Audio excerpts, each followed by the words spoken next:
you got to realize that the CIA had rigged the conclaves. Like Paul VI worked with the OSS for years during World War II. He was a beneficiary of the CIA's largesse when he was an archbishop. So when he was elected, he was the CIA's man. It's Operation Gladio, the unholy alliance between the Vatican, the CIA, and the Mafia. In a moment, we're going to be talking with Paul Williams. Paul was back with me about 4 years ago. And every time he's on, his stories are riveting. His latest work is called Operation Gladio. I'm going to have him explain what that means. I want you to know that if you happen to be Roman Catholic, as I am, this portion of the program you're going to hear tonight, too, about the Vatican, is not meant to offend you by any means, but it is an integral part of the story. The Pope's involvement and the Vatican's involvement in something that has been going on for a number of years. Paul Williams, of course, Ph.D., served as a consultant for the FBI, editor, publisher of the Metro in Scranton, Pennsylvania, professor of humanities at the University of Scranton. He has authored more than 20 books. Now, the latest is called Operation Gladio, the unholy alliance between, here it goes, the Vatican, the CIA, and the Mafia. Boy, you couldn't pick three more interesting organizations, Paul. Welcome back. It's good to be back, George. Thanks for having me. Boy, this one, I don't want to say it's controversial, but it sure gets to the heart of things, doesn't it? Well, I think it probably is very controversial and very explosive, and I think it's going to upset a lot of people. And before we get into our conversation, George, I'd just like to echo something that you said, and that's about the Roman Catholic Church. My name is Williams, and people will think that this is a Baptist talking about Catholicism. I was born and raised and confirmed and married as a Roman Catholic. I'm really an Irishman. I'm from a generation of Irish miners. And I worked for the Catholic Church for many years. I was a former instructor at the University of Scranton, as you said. I served for many years as the editor for the Fellowship of Catholic Scholars, and I have never meant to bash the Catholic Church.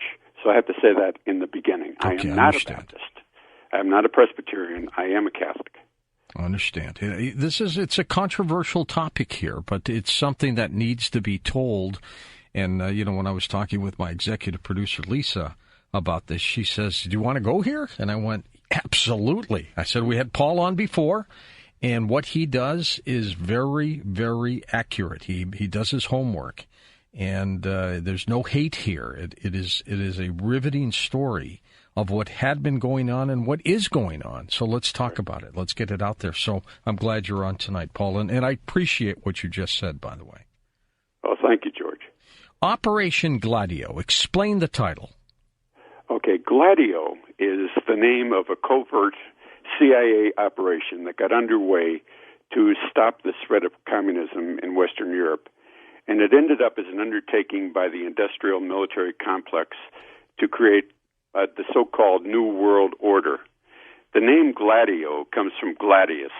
A gladius was a short sword that was used by Roman gladiators to make a kill in the arena. And Operation Gladio, which once again got underway right at the end of World War II, has been responsible for millions of deaths, and it remains in full effect. When this started, how obsessed were they about communism? Oh, when that started in 1945, they were incredibly obsessed with communism, especially after the Yalta Conference, and they realized that the communists had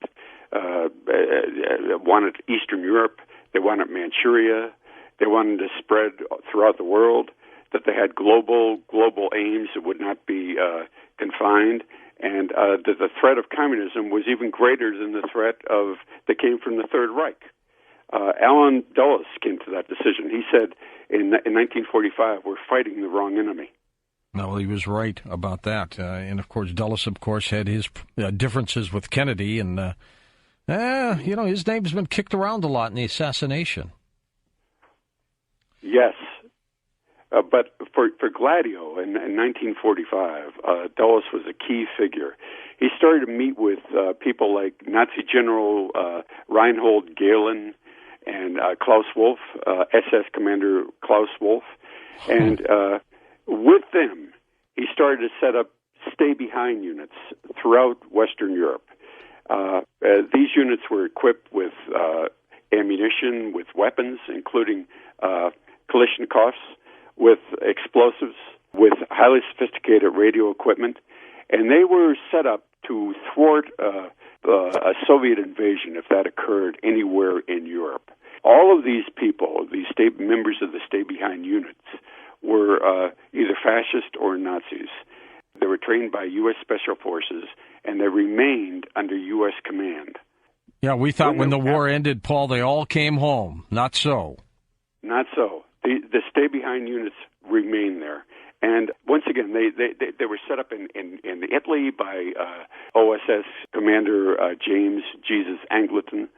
And by 1946, when the CIA was coming into formation, there were hundreds and hundreds and hundreds of these stay-behind units throughout Western Europe, including Turkey. And they were all. Each unit consisted of between 20 to 50 soldiers, and they were all, once again, they all had to be housed and cared for and provided for, and it became a very, very expensive undertaking. How did you get interested in this? How did this topic even make its way to you, Paul? Well, I started researching, as you know, the rise of radical Islam. Right. And I discovered that the CIA had brought the most radical imams that we have in the country here, including blind Sheikh Omar Rahman, who was responsible for the 1993 attack on the World Trade Center. Yeah. He was brought here with the CIA passport. Then I became to realize that the CIA had provided ongoing funding to many of the most radical mosques I had visited, like the Farouk Mosque in Brooklyn, where the first cell of Al-Qaeda was planted. They received millions and millions of dollars a year from the CIA, and I was thinking, man, this stuff is crazy. It doesn't make any sense, I know. It doesn't make any sense. And then I realized that the CIA, and this was the topper, was the driving force behind the Fethullah Gulen movement to create a new Islamic world order. And then it all led me to Gladio. And then I started poring over newly declassified documents from concerning Gladio from the CIA, that I obtained from the Freedom of Information Act. I started to turn to some really incredible scholars and researchers who had written about Gladio, like Alfred McCoy and Peter Dale Scott and Martin A. Lee and Sybil Edmonds, the most gagged woman in America. I realized then I came to the realization that many people who probed into Gladio, scores and scores and scores, met with a very untimely end, including Gary Webb of San Jose Mercury News. I finally came to realize that Gladio, that operation that was started by Dulles and these people in 1945 to ward off communism, came to involve not only radical Muslims, but also organized crime and the Roman Catholic Church. Now, because of that, and because of what happened, it started in 1945, are we in the mess we're in today because of that? I think we're totally in the mess we are today because of that. I think that this, people would say when they hear this program, they might think, "Oh, this guy is just a conspiracy theorist," and by that you're like relegated to the trash heap. I want you, everything that I wrote in my book, and every allegation that I make is footnoted with impeccable sources and CIA documents.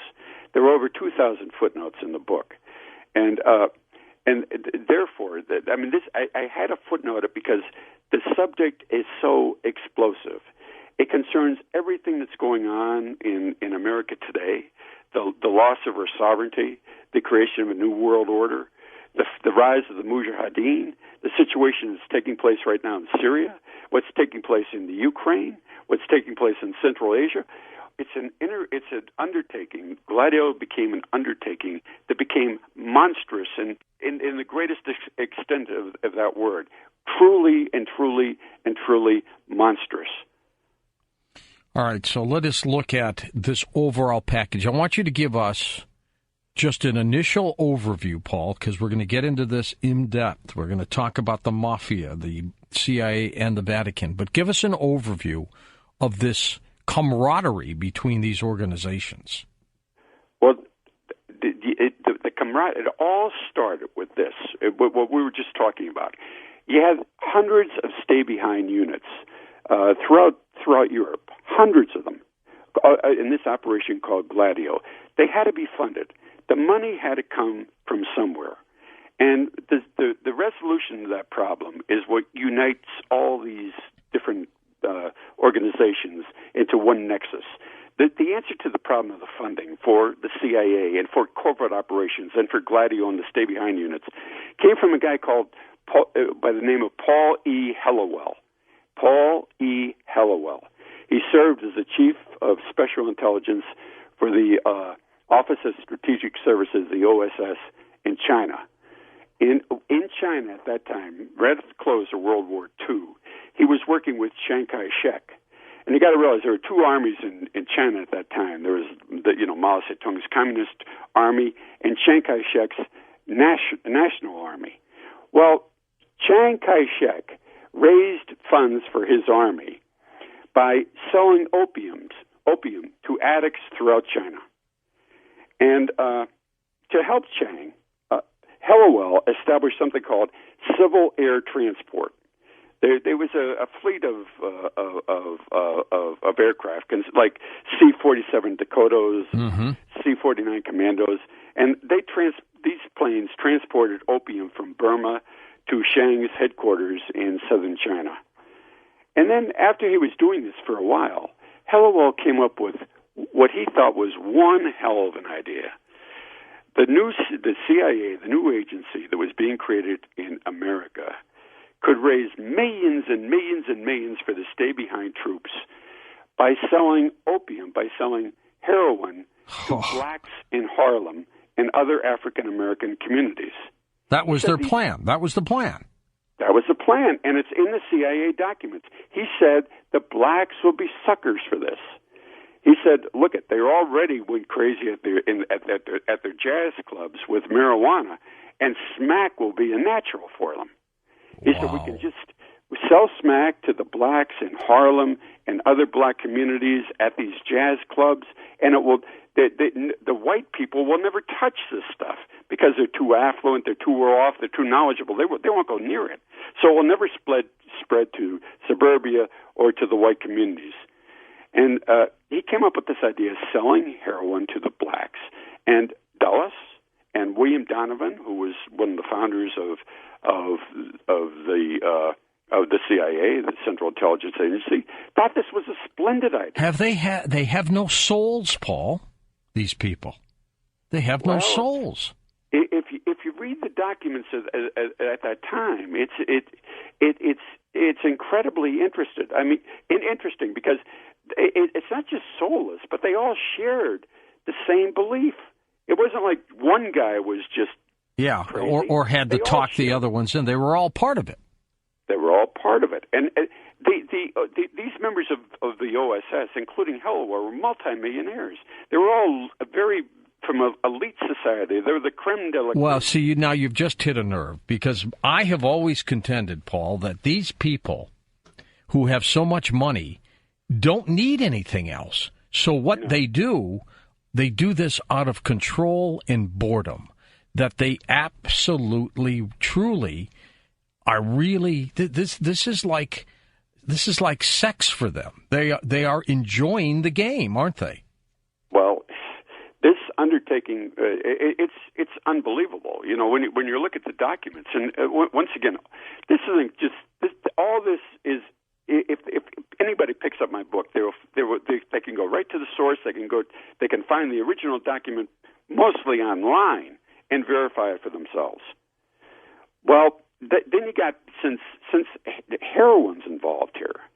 That the CIA couldn't distribute the heroin. They didn't know how to get it into the neighborhoods, into the jazz clubs. So they needed to turn to somebody who had a distribution network. And the Mafia. Here we go, right? The Mafia had a network that was in place since the Prohibition. And by 1947, Lucky Luciano was recruited to oversee this new venture, this new drug venture in the United States. Luciano had served with American intelligence during World War II. Now, why did they kicked him out, though, right? Well, they did. They exported him to Italy to help with the invasion of Sicily. And at the end of the war, Walter Winchell, who was the foremost journalist at the time, said that Luciano should receive the Congressional Medal of Honor for the wonderful work he did with the Office of Strategic Services. So he was like a war hero. And he was in the employ of the OSS and the early CIA. And along with Luciano in the employ was a guy by the name of Don Callo, who was in charge of the Sicilian Mafia, who also helped plan the invasion of Sicily, and Vito Genovese. All mobster family members. I mean, we've heard all about them when we got the Valachi papers. You got it, George. But all these people became, in Santos Trafficante, they all became instrumental in setting up this new heroin network. And in 1946, at the end of 1946, the heroin, thanks to the Mafia, started to arrive in Harlem at the jazz clubs. And it arrived in crates of oranges. The oranges were really wax, and inside was pure heroin. And amazing. It was an enormous success. And were they doing this, Paul, because they needed Black Ops money for all these things they wanted to do? George, that's a good point, because you see, the Black Ops money could not come from a line item budget. It couldn't come from American taxpayers, because American taxpayers didn't want to support foreign armies on foreign soil. That's right. At this enormous cost, and it couldn't come from it couldn't come from any source that they could conceive of other than the drug trade. Jeez. So that's what happened. And it festered, and it grew, and it got more profitable.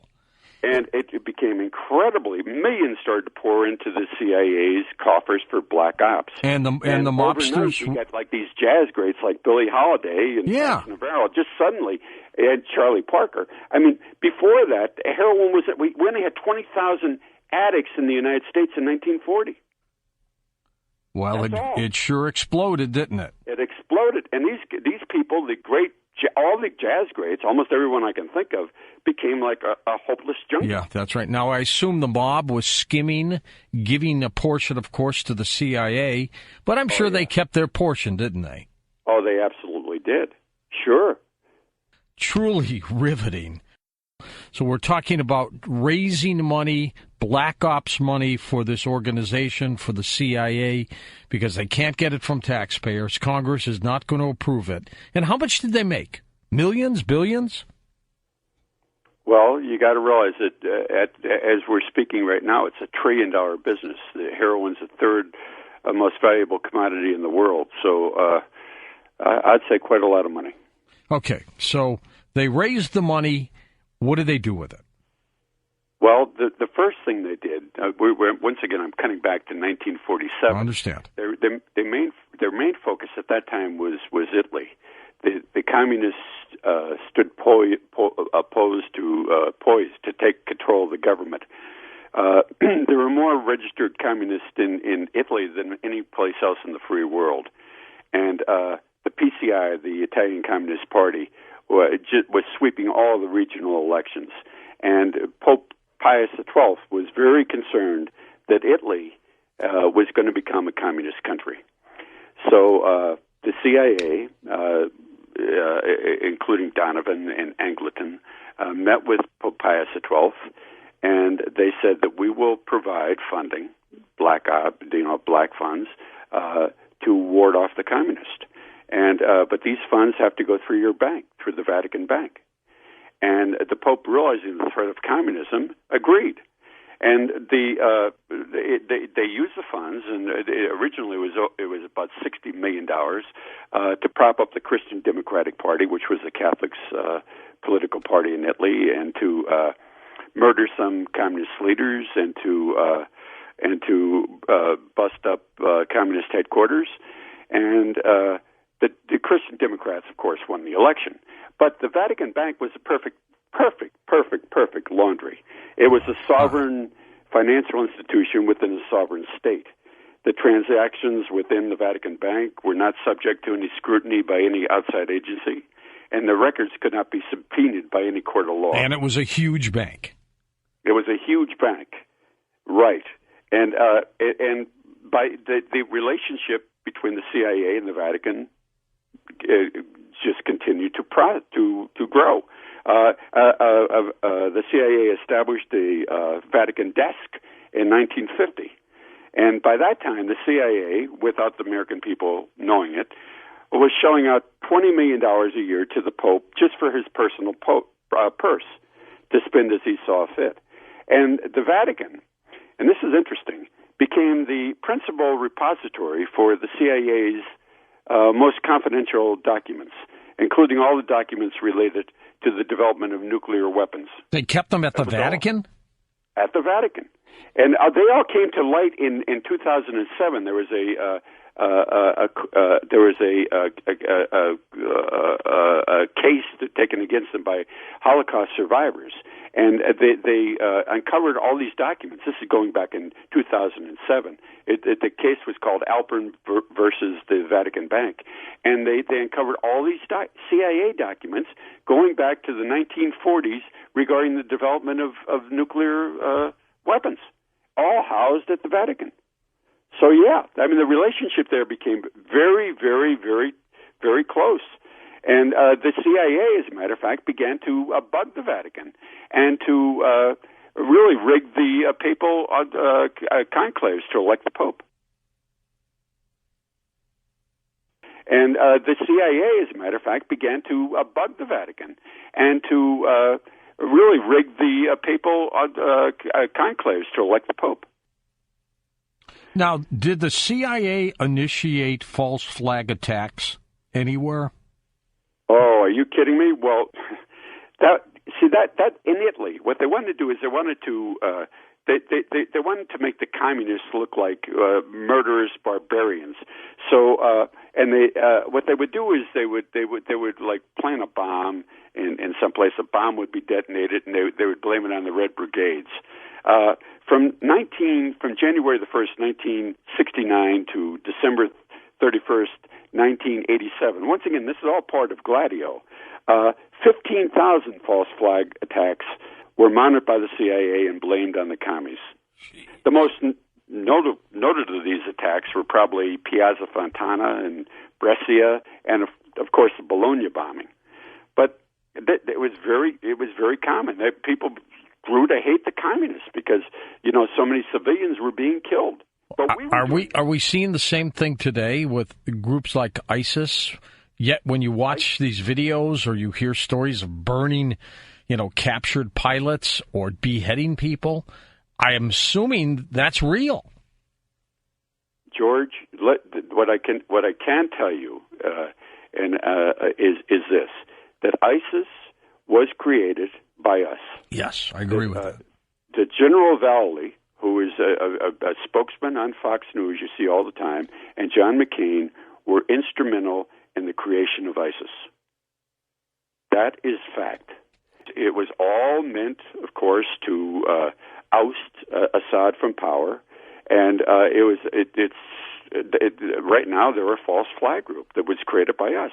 But it goes all the way back to, and I mean, there's so many throughout our history.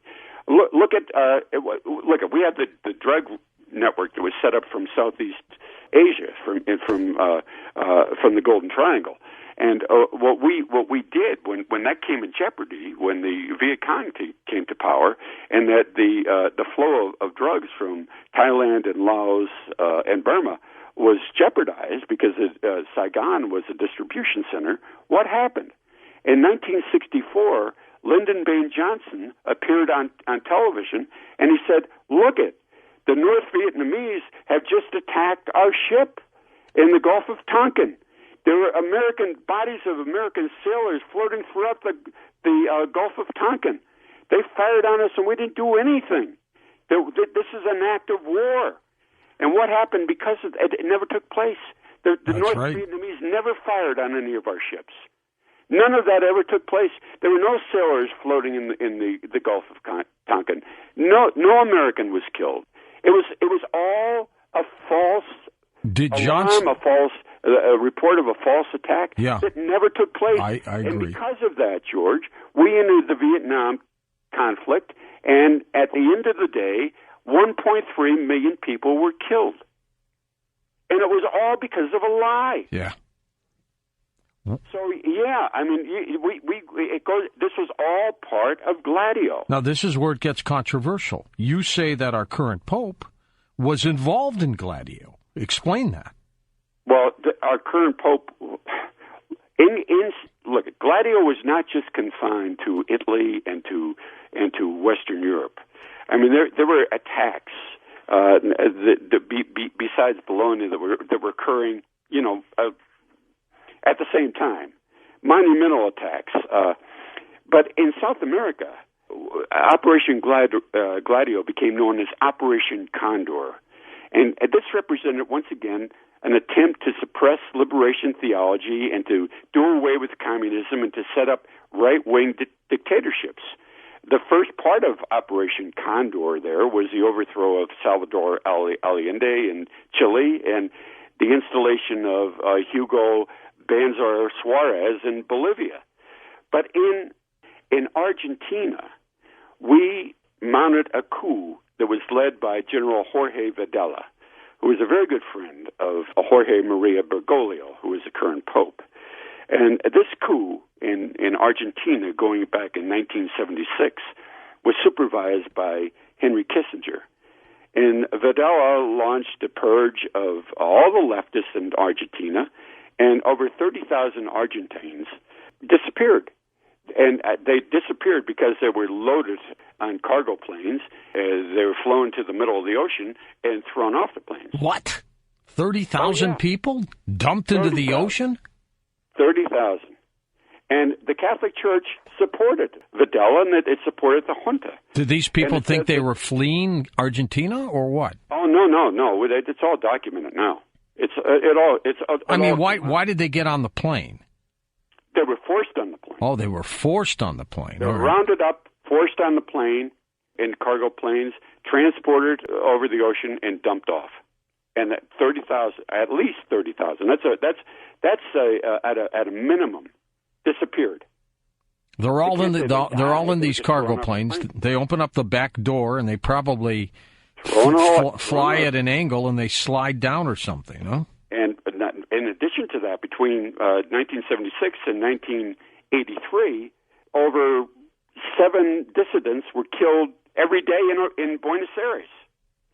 Now, Bergoglio, Jorge Bergoglio, the who was our Pope, was provincial general of the Society of Jesus at that time, and he cooperated with the junta.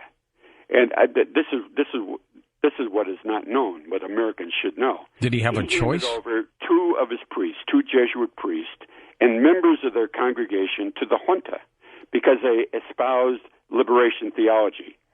The priest and these members of their congregation were taken to torture chambers, and many of them never returned.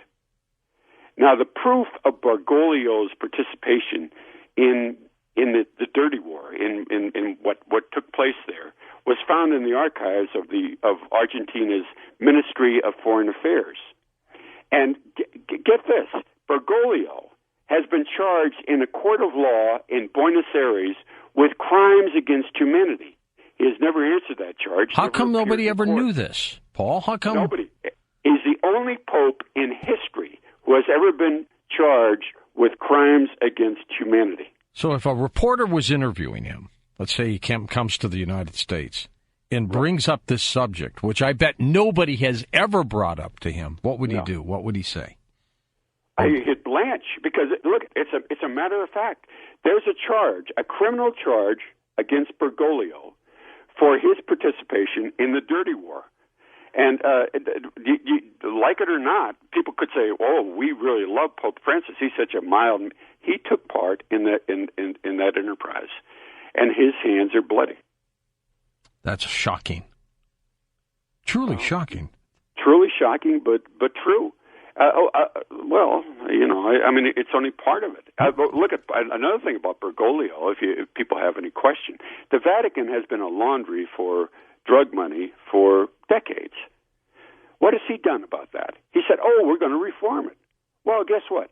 Moneyval, who oversees the financial transactions throughout the world, spotted over 150 cases of money laundering in the Vatican under his reign. And do you know what he did? Nothing. Business as usual. But the facade is good. It's just like when we're talking about Gladio. The semblance is not the reality. At all. All right, so we're going to come back to that. Now, where was Gladio's involvement in the death of Pope John Paul I? Okay, you got to realize that the CIA had rigged the conclaves. Like Paul VI worked with the OSS for years during World War II. He was a beneficiary of the CIA's largesse when he was an archbishop. So when he was elected, he was the CIA's man, and so was John Paul I. John Paul I, his real name is Albino Luciani, and Luciani was really a simple man who, according to all reports, was afraid of his own shadow. But for the CIA, he was a perfect pope. He used to when he used to get together with people, he used to talk to them about Pinocchio until they were ready to drop over into a deep sleep. But he was known to as being almost a simpleton. And he was the Pope who was only there for about 33 days, right? Right. Now, upon his election, Luciani, Pope John Paul I, received a report from Cardinal Villot that the Vatican Bank was serving as a laundry for the Sicilian Mafia. And he also learned that members of the Curia, the lead cardinals in the Holy See, were involved in a host of criminal activities, and that many of them were members of a Masonic lodge called P2. There was a headquarters of Gladio. And to join a Masonic lodge, if you're a Catholic, merits excommunication, immediate. It's a grave violation of canon law. So he received all this documentation. And this guy is not the brightest of people, and he immediately announces that this isn't right. We have to remove Archbishop Marcinkus, who is the head of the Vatican Bank. We have to look into this because we can't have the Vatican being involved in these criminal activities. That's where he made his mistake, right? The next morning, the morning after he made that announcement, George, he was found dead in bed. Ugh. And the Vatican officials, who showed, by the way, he died at like 5:20 in the morning. 10 minutes later, Vatican officials show up in full attire, like they were full attire, full dress, full regalia at his chambers. And they remove everything from the bedchambers, everything. They remove the bed clothing, they remove his slippers, they remove everything from the bedstand, the medicine that he used for his low blood pressure. They made a report that he died peacefully at night of a heart attack while reading Imitation of Christ by St. Thomas à Kempis. Well, he didn't. Later it came out, the medical reports, he did not die peacefully. His face was contorted into this horrible grimace. His eyes were bulging from their sockets. Was he suffocated? The bed was covered with vomit. This is the interesting part. Vomit. So much vomit that they had to remove everything, including his slippers. And as soon as he died, George, as soon as at the morning, you think they would call the police or call the doctor? They called two morticians. And the morticians showed up at the papal apartments, and they immediately started to embalm the body. Right there. That's a violation of canon law, too. Huh. Without removing his blood. So everything they wanted to do was to cover that up. Well, they did everything. And then the medical reports that came out that they showed that the Pope was in very good condition. He had never had any sign of a heart condition. People started to ask for an autopsy. The Italian press did, and they turned a deaf ear to that. They wondered why is a Pope embalmed when a Pope should never be embalmed, especially since they can be up for canonization. You can't embalm the body. A body has to show signs of incorruptibility. They can't be embalmed. But Italian officials later decided that he had died from a lethal dosage of digitalis that had been added to his low blood pressure medicine. And his copy of the Imitation of Christ was not in his papal apartments. He had left that at his former residence in Venice. So everything about it was bogus. And 31 days, the day after he announced, I'm going to look, we have to do something about the Vatican Bank, bango, he's gone. And they had other banks that the CIA used, right? BBCI, I think? George, the Vatican Bank couldn't handle that flow of cash because you're talking billions of dollars. It's too much. So the CIA established something called the Castle Bank and Trust in Miami and the Cayman Islands. That was set up by Paul Hellowell, who we were talking about before, and Meyer Lansky. And it was joined at the hip to the Mercantile Bank and Trust. And eventually, what's interesting about this Castle Bank and Trust, it immediately vanished into all its assets vanished into thin air. Millions and millions of dollars, poof, gone. In the wink of an eye. The bank's gone. Everything's gone. Bang, it's gone. Then the CIA established the Nugan Hand Bank in Australia to launder money from the Golden Triangle. And the directors of that bank included Guy Parker from the Rand Corporation, Major General Richard C. Cord, Richard Armitage, William Colby, the CIA director, and the head of the Nugan Hand was Admiral Earl Preston Yates, who served as the chief of staff at the U.S. Pacific Command. I want to talk about where do we stand today with Operation Gladio? Is it still going? And if it is, what's happening? But we're talking about a story that one might think was almost unbelievable until you start hearing the facts. Paul Williams with us. Does it exist today? Has the name changed? What's going on with it? Oh no, it's very much in existence today. Brzezinski, who is one of I'd love to talk a little bit later about who really controls Gladio, who controls the CIA. Sure. But Brzezinski, for instance. Zigbee knew, right? Yes. That the key for controlling the New World Order is gaining control of Central Asia. Central Asia has vast natural resources, oil, natural gas, uranium, and the eyes of the globalist, the global strategist, is set on Central Asia. And in order to get the oil reserves and take it away from Russia and China, what you have to do is you have to unite all of Central Asia the way it was done in the Ottoman Empire. Now, all these newly formed republics in Central Asia, they all share a common Turkish heritage, Turkish culture, Turkish language. They were all, once again, united in the past by religion, too, by Islam. Mm-hmm. And Brzezinski and his followers, the people behind Gladio, have propped it up, a Muslim preacher by the name of Fethullah Gulen, to spearhead an attempt to forge a new Islamic world order, which is the restoration of the Ottoman Empire and the reestablishment of the Caliphate. Now, why do they want to do that? They want to control these resources, the natural resources of Central Asia. Not necessarily those who practice the Islamic faith. No, it's all about money. Okay. The bottom line, like Marx said, more and more money. Economics. Okay. Right. And so, like, you have all these, once again, these stained countries. They all share Islam, of course, but they're all really Turks. So they prop up this guy called Fethullah Gulen. He was an itinerant Muslim preacher, And he starts preaching in Turkey during the 1990s about the new Islamic world order, bringing the Ottoman Empire back, a new caliphate.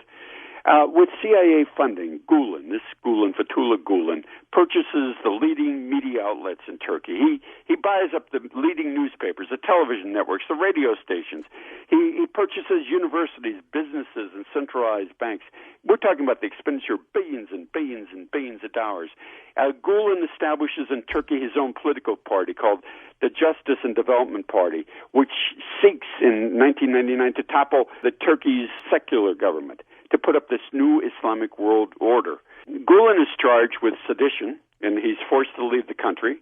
And thanks to the CIA, he's whisked away, not to Islamabad or someplace like that.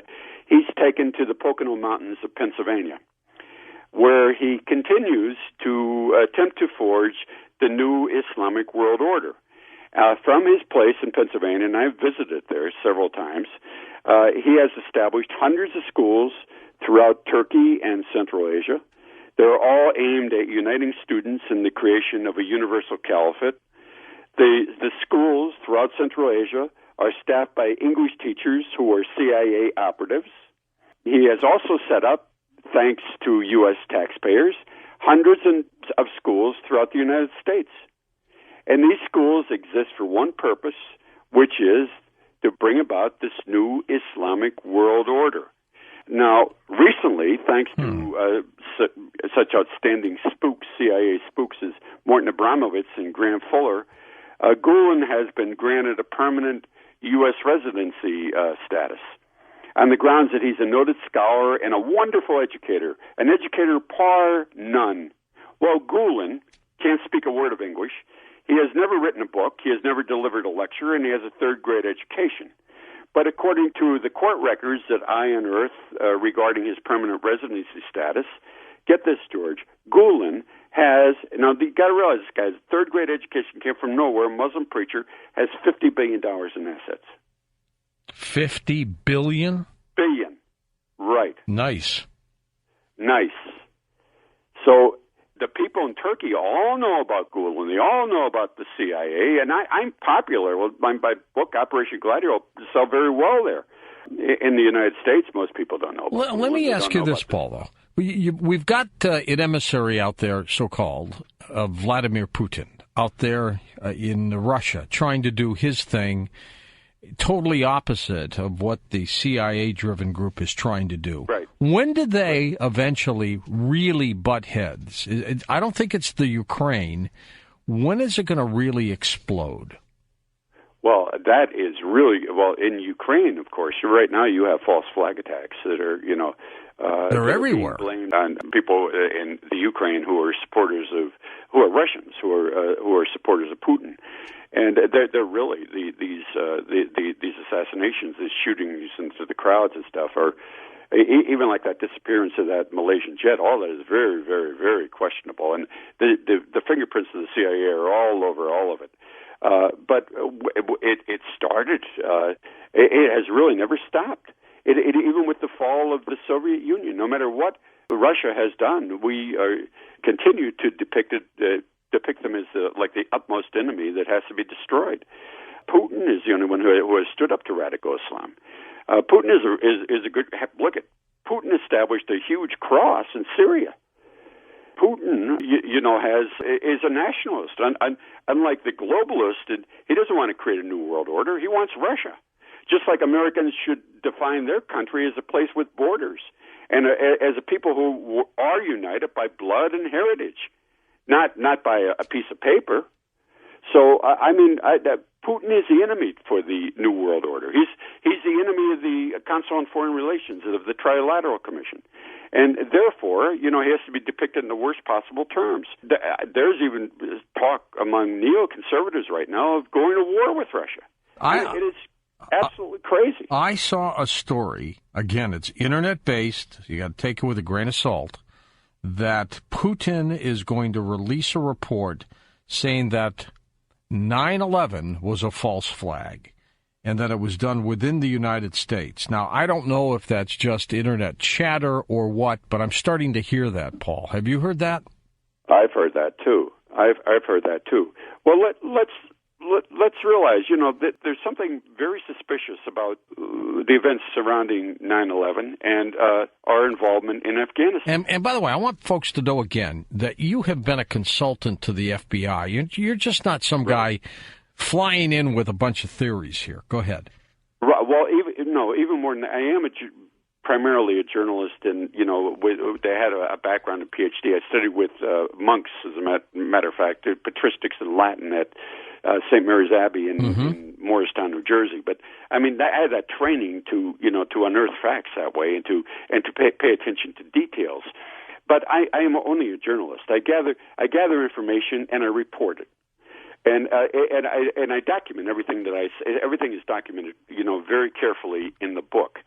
But we created this. Going back to what we were talking about, we created the Mujahideen. We trained them. We did. That was Bin Laden's group, right? We supplied them with weapons.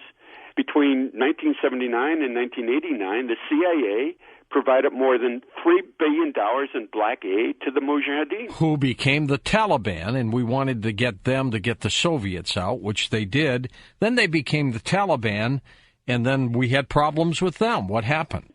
George, the Taliban were a group of students who were from Pakistan who were concerned about the conditions in Afghanistan and invaded the country. Their interest was in Afghanistan. The Taliban had nothing to do with 9/11. No. What I'm saying, though, is the Mujahideen became the Taliban.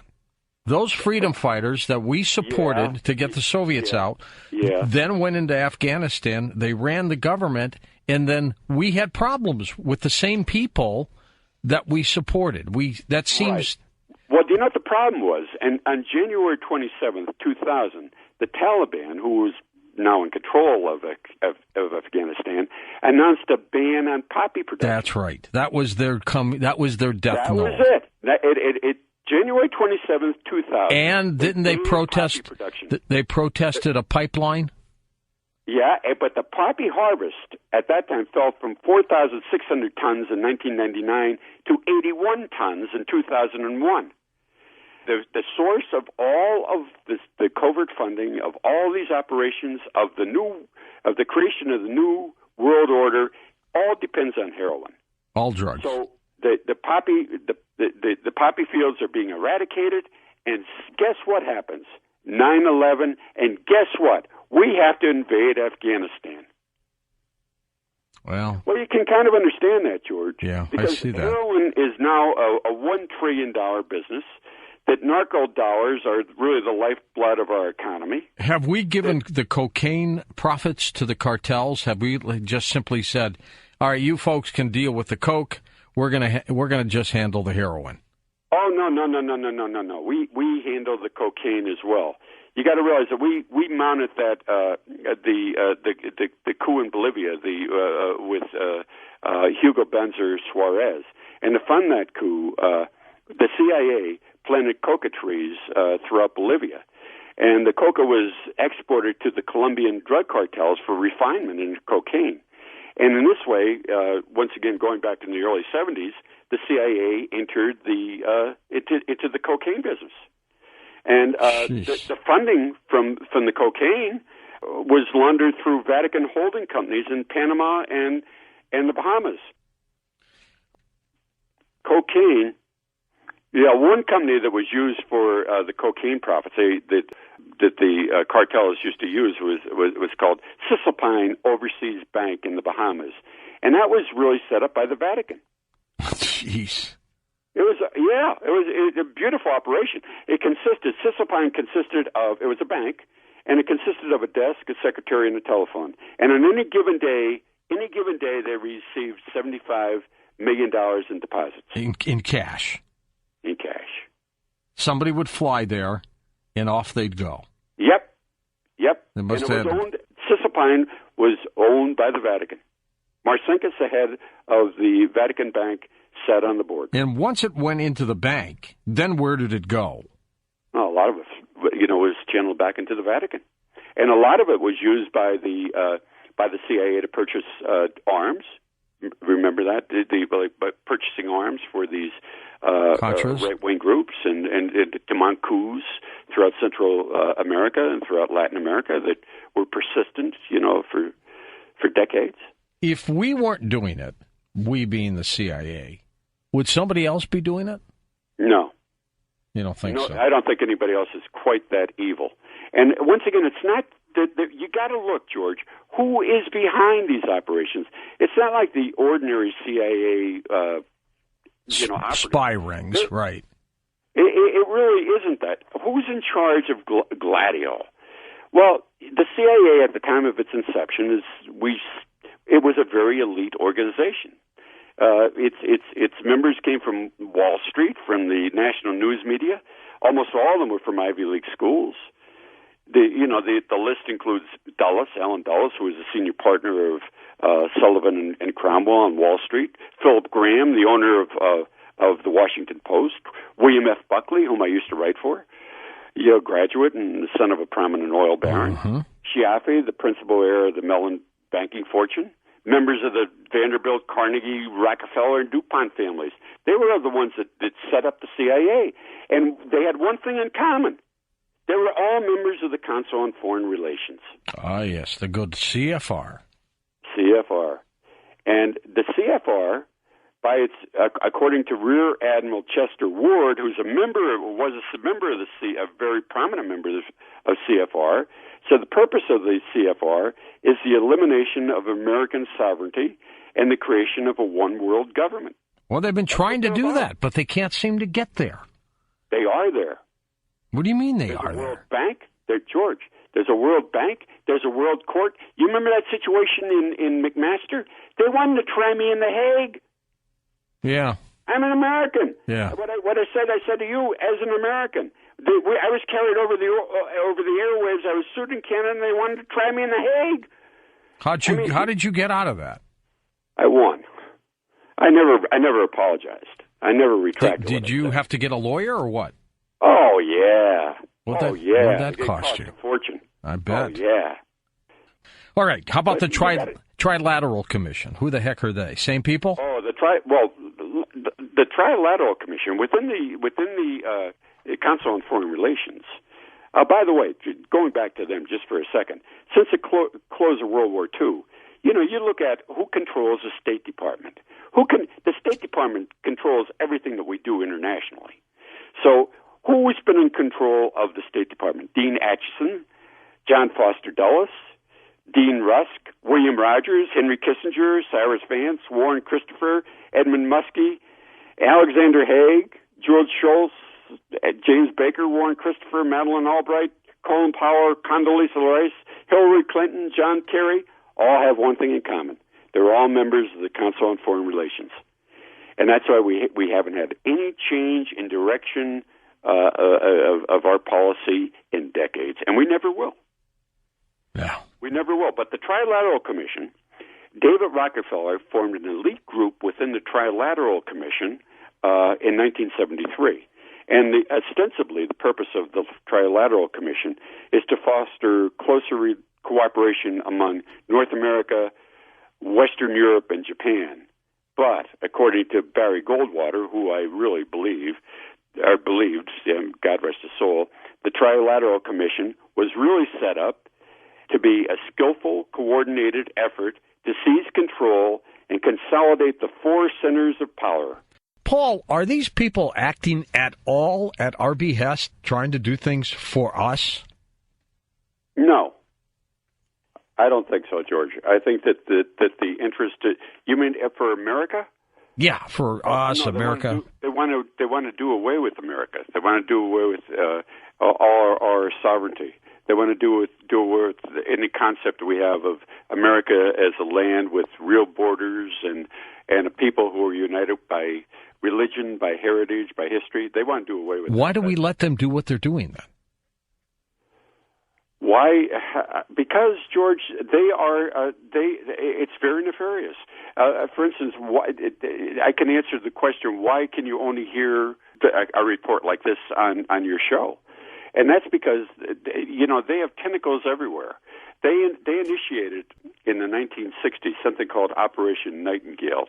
Are you aware of that? Is this when they sprayed us in St. Louis and places like that? No, that was where it was an effort. It was established to gain control of the press, and they said that they did that. They took over entire news agencies: ABC, NBC, the Associated Press, Reuters, leading journalists from CBS, Time, the New York Times, Washington Post, and it was all to control. It was an effort to unite the media in support of the CIA's efforts to make the world safe for democracy. And they could only make the world safe for democracy by issuing false reports and turning a blind eye to real developments. That's why even to this day, you're not going to be able to hear. Everybody in Europe knows about Gladio. The European Parliament condemned it. The Italian Parliament condemned it. It made headline news throughout the world, except here, because nightingales still persist.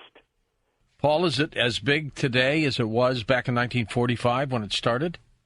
It's infinitely bigger. Wow.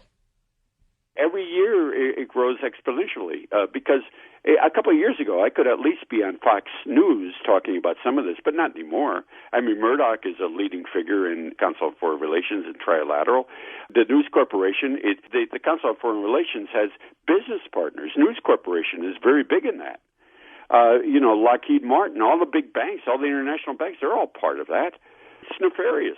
You don't think that I would be invited by Rick Warren, for instance, to speak to his church about what's happening at the Vatican? I mean, that would never happen.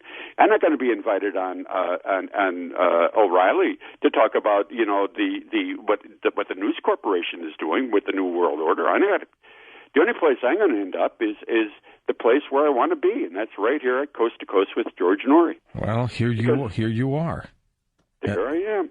Well, it's the truth, though, and what I said, everything I said, including everything about the heroin. Heroin, by the way, what's interesting is the way it's currently coming into the country. It comes in. A lot of it comes in with people with diplomatic passports. Many of them are Turks.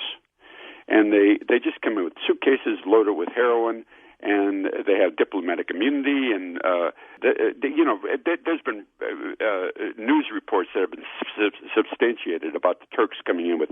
But another thing is the heroin right now is flown from Turkey to Brussels in cargo planes, in NATO planes to Brussels, and they're loaded on U.S. cargo planes.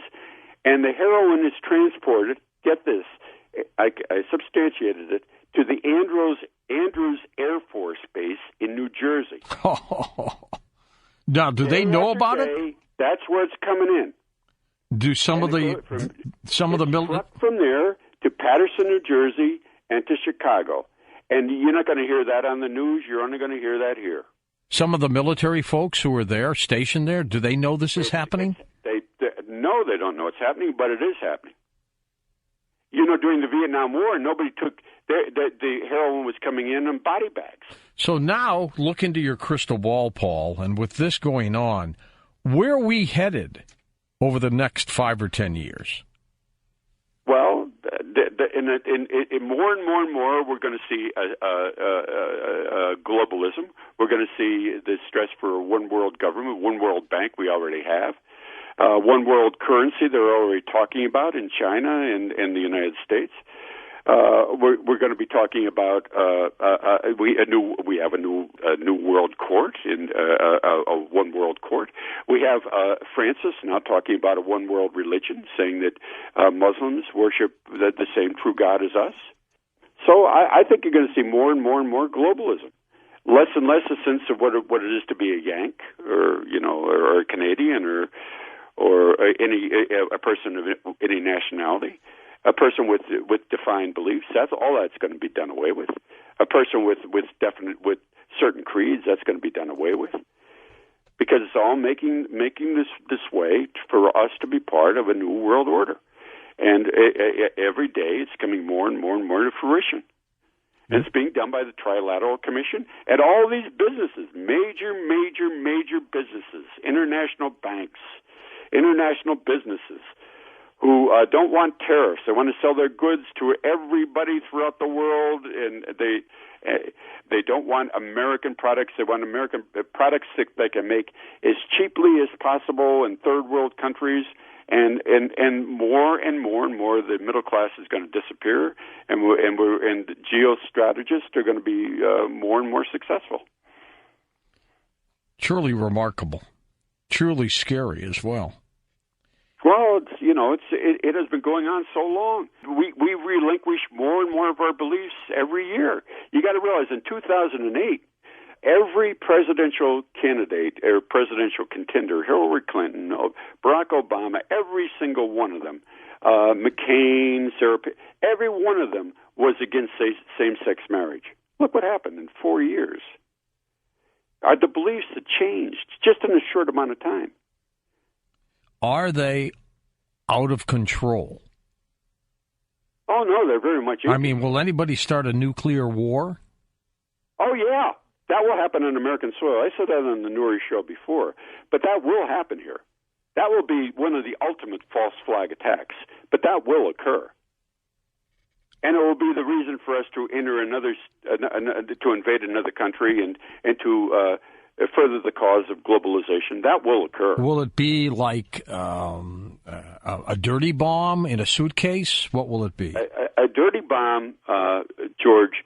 The fact that hasn't gone off yet in New York City or L.A. staggers my I know. I too. I'm amazed every day that it hasn't gone off. I'm amazed. I think all it would take is something like cesium wrapped around a firecracker and set off. Bam! There you got it. Cesium is a substance you can't wipe off, you can't wash off. 1 grain of it is a bone sucker. Your entire all your internal organs will turn to mush. You'll be dead in a matter of weeks, like Yevtushenko. And if it's on a building, you can't scrape it off. You can't get it off. You have to take that entire building and put it in a dedicated landfill. Can't get it off a tree without cutting it down. Can't get it from the earth. Can't get it from the birds. I'm amazed that hasn't happened yet. Well, maybe it hasn't happened yet because they don't need it to happen yet because they've got everything under control so far. Well, everything is quasi under control, but you got to realize that, look, the false flag attacks have continually in 1998, for instance, Bill Clinton and Madeleine Albright called for us to go to intervene in Kosovo. Do you remember and they claimed, they said, the ethnic Albanians there are being massacred by Slobodan and Milosevic, and they're being tossed in the gutter. Wag the dog, right? Yeah. And none of that happened. None of that happened. No. And in the wake of our intervention there, the Albanians, who were part of Al Qaeda at that time, have destroyed hundreds of Christian churches. Of the 200,000 Serbs who lived in Kosovo, only 400 are there now. Well, now let's talk about false flags. I mean, here we are, this Jordanian pilot, the guy was burned to death. Or are you saying that's all faked and none of this is happening? I'm saying that right now you have to be like a barnyard chicken to be able to pick the corn, the kernels of corn from the manure. I know regarding Kosovo, that was a false flag. I know regarding Vietnam was a false flag. I know that the George H.W. Bush, when he was saying that Saddam Hussein was taking Kuwaiti babies that was not happening. And tossing them on the floor. I know that was a false flag attack. It brought us into, I think that a lot of the things that occurred with the so-called Operation Enduring Freedom was a result of false flag. Going into Iraq was a false flag. Yep. There were no weapons of mass destruction. No, it's all false flag. And of the thousands of Americans who died, and in fact that the false flags come to light, there's never outrage. How about that, George? Well, there is outrage in the alternative media and the internet, but that's about the Vietnam vets, when they found out about the Gulf of Tonkin, that it was all bogus. You think there would be at least screams. Well, to me, that's treason. It's treason to do that. What they did was McNamara part of that. Oh, yeah. They all knew about it. McNamara became, as you know, the head of the World Bank. After that, that's right. Well, he's passed on now. He's... Oh, yeah. What did we do? Lost about 45,000 men, soldiers, during Vietnam? Oh, yeah. Tragic. And what did it accomplish? Nothing. Yeah, no, none of all of these the wars that we have been engaged in since World War II have accomplished nothing. Korea, Vietnam, just death, just death and devastation. Yeah, and of course, a lot of it continues to be fueled by heroin. That's one thing that the outcome of all right, let's go back to the Vatican for a moment. Okay. So the Pope's there, and, here we are. Yeah. Was the original Pope Benedict, was he forced to resign? That was unprecedented. Well, the thing about Benedict is you got to realize that so much was taking place at that time. I mean, you had scandal after scandal. You had the pedophilia plague, out of control. Out of control. You had, and I think he just, gave up. But you look at the situation of the Vatican right now. Within the past decade, infant baptism in the Roman Catholic Church in America has declined 42.4%. Adult baptism, 51.2%. Communion, 43.6%. Yet the people are being born. It's not like the birth rate is that low. Look at four Catholics are leaving the church for every one convert, and in Europe it's infinitely worse. And the Pope who presided over the greatest decline in church history, the Pope who presided over the greatest financial debacle scandals in church history, the Pope who turned a blind eye to the pedophilia plague that was erupting all around him, has been canonized. Explain that to me. Yeah. Doesn't make any sense, does it? And then we have on the throne right now, with an 80-some% approval rate, a Pope who has been charged with crimes against humanity. I mean, publicly, he's like a god to everybody. Well, they should look into him. I mean, people should look into Jorge Bergoglio. Nobody's going to do that. What he did during the Dirty War, and to his ties to the CIA. Did anybody even bring that up when he was getting his papacy? Nobody brought it up. Because why? They're embarrassed to, or what? I mean, here's my question. Like a budding reporter or network correspondent gets an opportunity to interview the Pope. I guess the first question out of their mouths is not going to be, were you involved in Operation Gladio? And why were you charged with crimes against right, humanity? And here they are. It's written right here in this dirty war in Argentina and all. Nobody's going to do that right away. No. But that sure would be an interesting take, wouldn't it? It would, but you got to realize he's part of, there are people right now who are protected by the press. There are people who, like Gulen, for instance. I mean, he's manufactured by the CIA. Now, the CIA, at some point, does do its job to try to get us information, intelligence, which a nation needs to have. Don't you agree? No, I don't think so. I think that, why not? In the beginning, in 1947, when the CIA was formed, a lot of people had questions whether we really needed a post-war intelligence operation, and the fact that this operation has resulted in really genocide, the murders of tens of thousands of people, operations that are nightmarish in scope, and given rise to the Trilateral Commission and the global strategies. No, I think we would have been far better off if that agency had never been formed. You really do? I do. And you think to go at it without any kind of intelligence network behind it? Well, unfortunately, and I hate to say this, in a lot of the terrible situations that are taking place in the world today, from the Ukraine to Syria, look at in Libya, Egypt. They're all falling apart, aren't they? Yeah, but we're the instigators. Oh, I know that. I know that. Yeah, but and it's all from Central Intelligence. Do we want them to fall apart? Well, look at. I mean, how can we screw everything up so badly? Yeah, why? I mean, why involve ourselves in the affairs of other people to that extent, where we have to puppeteer it?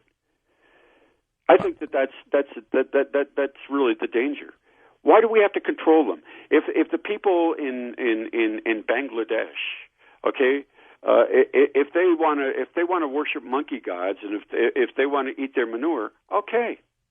I mean, we don't need to go there and topple their government, take control, and we don't need to do that. I think what we should be doing as a United Nations is fighting groups like the Boko Haram group that go in there and kill and kidnap and maim. That's what we should be protecting people from, don't you think? But George, you got to realize that ISIS was created by us. Are we behind what they're doing now? Now. Right now, when according to the reports that I'm getting and the research that I've done, when anyone is an ISIS jihadi is injured in Syria or elsewhere, they are taken to hospitals in Israel. That's weird. Well, look at. Are we dealing with two different groups? No, Israel's part of the whole plan. I mean, you've got a strategy of tension that's taking place in the Middle East, just like the strategy of tension in Italy, just like the strategy of tension in South America. It's all part of that. It's going to blow up, Paul. It is going to blow up. You can't keep doing this without the masses just literally going crazy. Somebody's going to do something really bad. I can feel it. I don't know where, but it's going to happen. I agree with you. And I think that the more Americans, you see, if you talk to people in Europe, I don't mean that Europeans are. I much prefer Americans in every way. But if you talk to Europeans, they're very well informed on Gladio. You see, Gladio was condemned by the European Parliament, and it made headlines throughout. So if I'm talking about these things, about false flag attacks and what occurred there, they're very cognizant of that. But in America, unfortunately, the American people are not informed. No, not at all. It's very difficult to enlighten them. I don't think there's anything more significant than the subject of Gladio and the subject of the New World Order and the subject of the Trilateral Commission and all of that. I can't imagine anything that has more weight. Well, let's assume they're listening to this show right now, Paul. Are they grimacing, or are they simply saying, American people aren't going to do anything about it? Doesn't matter. Have at it, Paul Williams. Have at it, George Norrie. Nobody's going to do anything about it. Yeah, I think you're right. I think that what you're saying is the truth. I think that the fact that they haven't been challenged, that the fact that they do control the media, that the fact that all major big business is involved with the Council on Foreign Relations and global economy and a global political strategy. I think that they have that attitude that, it doesn't matter what I say in the middle of the night on the George Norrie show, despite the fact that the George Norrie show is very powerful. I don't know what should the people do. Well, first of all, they should. I hope that they're informed enough to look up Gladio for themselves to substantiate all the assertions that I've been making over the last few hours.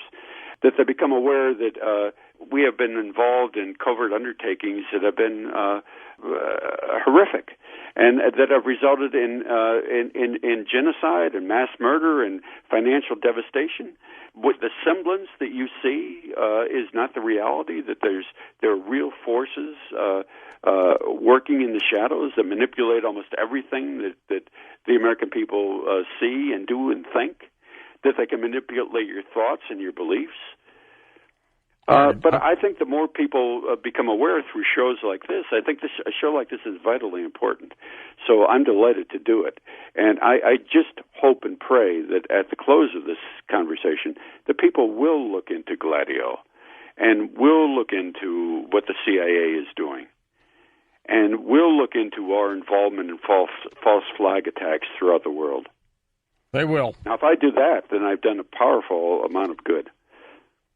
I'm going to ask you several names. Tell me if that was part of Gladio, the assassination of JFK.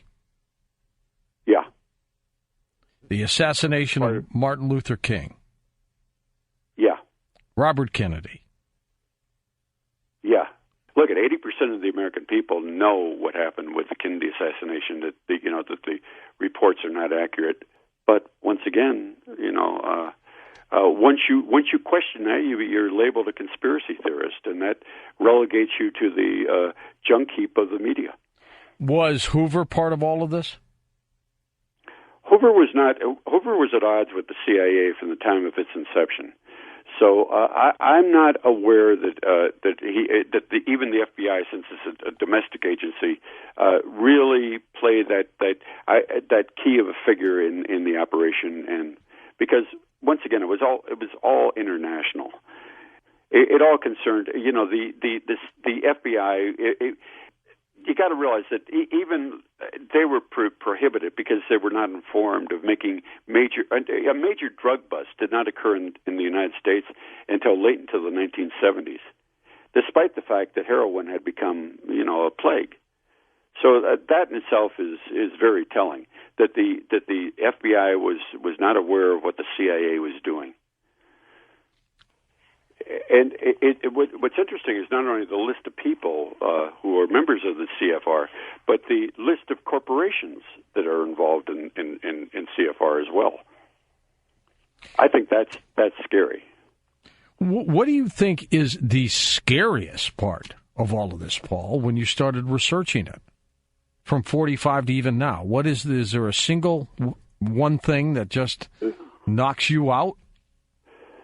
The thing that I think the thing that really knocked me out was the control that the CIA and these other people that we're talking about have of the drug trade, and how they unleash that upon us, how it serves very, very nefarious purpose. So I think that and the fact that it's still going on.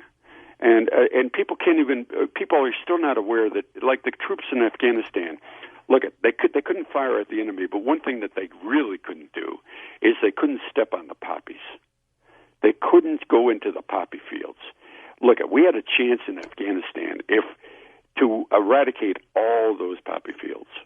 Oh, we didn't want to do it. We had an opportunity to end it all, and yet heroin flowed in here as never before.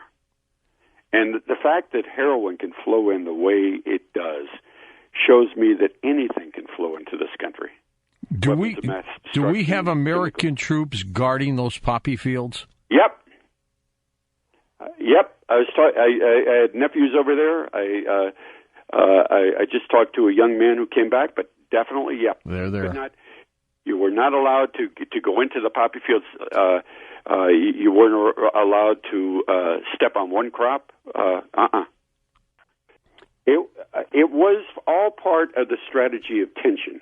You see, what you try to do is you try to create an enormous amount of conflict within a country. So the country's divided.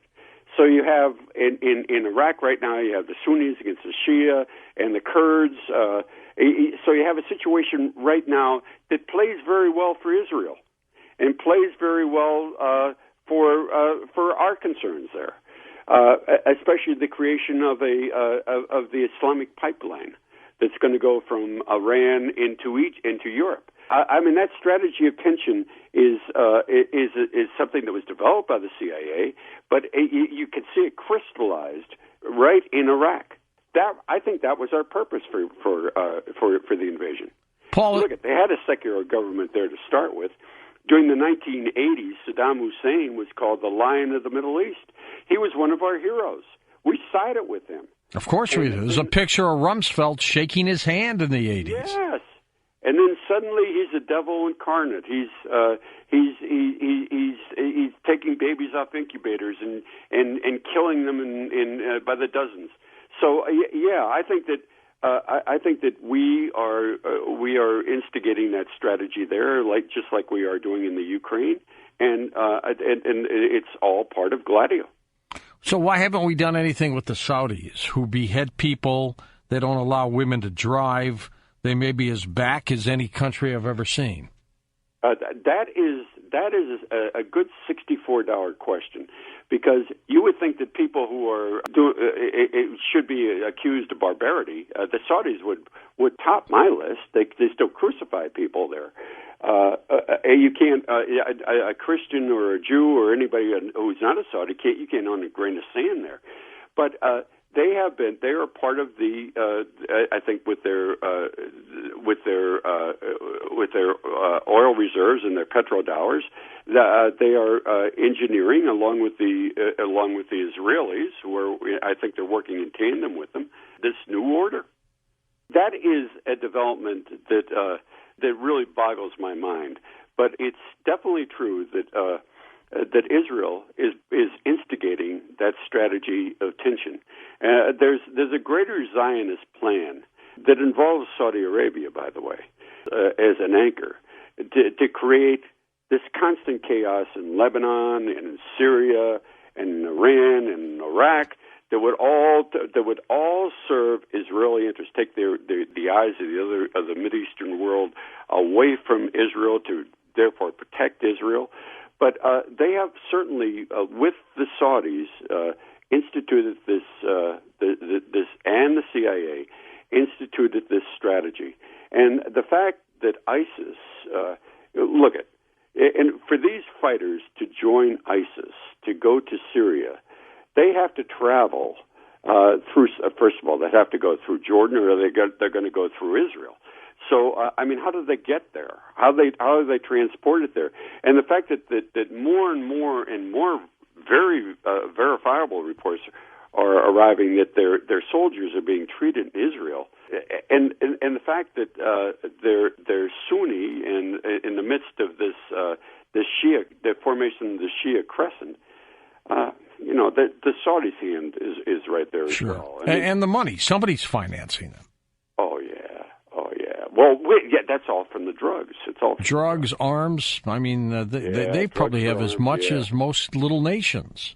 Yeah, but you got to realize that, with the money from that drug trade, operations like this are going to persist. Yeah, they are. Ad infinitum. Hey, Paul, you don't have a website. Is that correct? I don't. You don't. But if you want to reach me, anybody can go to the intelligencesummit.org. Just go to the intelligencesummit.org and drop a note, and I'll get right back to them. Or else they can, just email me at maidanew@AOL, and I'll get right back to them. And we're talking about Operation Gladio, the unholy alliance between the Vatican, the CIA, and the Mafia, which Paul says is still continuing right now. What are your friends, peers, Paul? What did they say about this work? It's an amazing work, and you're right. The research must have been unbelievable to put this together. No, it was. It was out of everything that I've done, even a doctoral dissertation. This was very, very, very demanding and exacting. And once again, I had to rely on CIA documents, but also there are heroes out there like Sybil Edmonds, whom somebody mentioned, who's done an awful lot of research on Gladio, and I relied on people like her, and that made it a lot easier. People should be very familiar with her name because she is the most muzzled woman in America. And she's a former FBI translator. And she's a great gal, but she writes extensively about Gladio, and her and people like her showed me the way. The CIA since 1947 has established a Vatican desk, has been involved in rigging papal elections, and they've been very much involved in bringing people like Bergoglio to the papacy. So I don't think that he's a counterweight to the CIA. I think he's part of the CIA's weight. And I think what he's doing is exactly what he's acting completely in accordance with script. I see him as part of the problem, not part of the solution. What's going on with the Vatican Bank these days, Paul? I mean, still corrupt? Absolutely. Moneyval, who the international country that oversees financial transactions, has ruled that it's one of the most corrupt banks in the world. That in recent years it has continued in over 105 instances in the last year or so to launder money, massive amounts of money for the mob. So nothing has changed there. By the way, when you look at the financial records of the church, they will never disclose the holdings of the Vatican Bank. There will always be a phrase saying, this is the money we have, with the exception of the IOR, the Institute of Religious Works, the Vatican Bank, which is a separate entity. It always has that codicil at the end of every one of their financial statements. So there's no disclosure there at all. That remains completely shrouded in secrecy. Do you think the Vatican Bank stepped in where the BCCI Bank after it failed? That's interesting with the BCCI, because you're talking about banks now with billions and billions. Billions. And billions. This was started by a single Pakistani guy. Yeah, how about that in Karachi? Yeah. And guess what? Poof! It disappears in the wink of an eye, and all the assets are gone. Yep. Well, gone, and it disappeared. It disappeared because people were finding out about it. Yeah, well, it was even the subject, including Gladio, of the Kerry Commission, as you recall. I mean, all that came to light. A lot of the things that we were talking about tonight, by the way, came up before the Senate, and before the Church Committee, and before the Kerry Commission, and nothing was done about it. The CIA involved in genocide and involved in false flags. Yeah, the Senate was told about it. Yeah, the House of Representatives were told about it. Yeah, the executive branch knew, but nothing changes because the people in charge of the State Department and in charge of Gladio remain in place. I think it's all part of the same script. You got to realize that when Pope Francis was in Turkey, what did he do? He bowed toward Mecca and started to pray, and then he proclaimed that Muslims and Christians worship the same God and must grow in mutual cooperation and esteem for the good of the planet. So, Francis sounds just to me like David Rockefeller. I can't see any distinction between the two. The push for the one world government, the elitists, the Illuminati, we've all called that the same. They're up and running. Are they afraid of us at all? No. I don't think they are. They have too much power. They have too much money. They control everything. We're ants, George, to them. The Church, since Vatican II, has gone against the magisterium of the Church from the introduction of the Novus Ordo, the new order of Mass. Yes. All of the changes in the Church, I wonder if Paul could address, as I seem to sense he might be a traditional Catholic. The Church has existed in the world since the establishment by Christ. Yes. And we have had good popes and we have had bad popes. Yes. The popes, since Vatican II, have preached a new form of religion. They were cautioned about this by several popes before John the 23rd, and it was against modernism and against ecumenism. Since that time, it's only gone downhill. You have had, from a percentage of 90% of Catholics attending Mass on Sunday, we're down to something like 33%. Huge drop. If my figures are correct. Yes, I realize the impact of aggiornamento, updating on Catholic doctrine. I realize, and I concur with you, that in the wake of Vatican II, the Church has surrendered all of its cherished claims to the zeitgeist, to the spirit of the age, and I think that they're all being motivated by forces, there are secular forces outside the Vatican. And it's a horrific situation.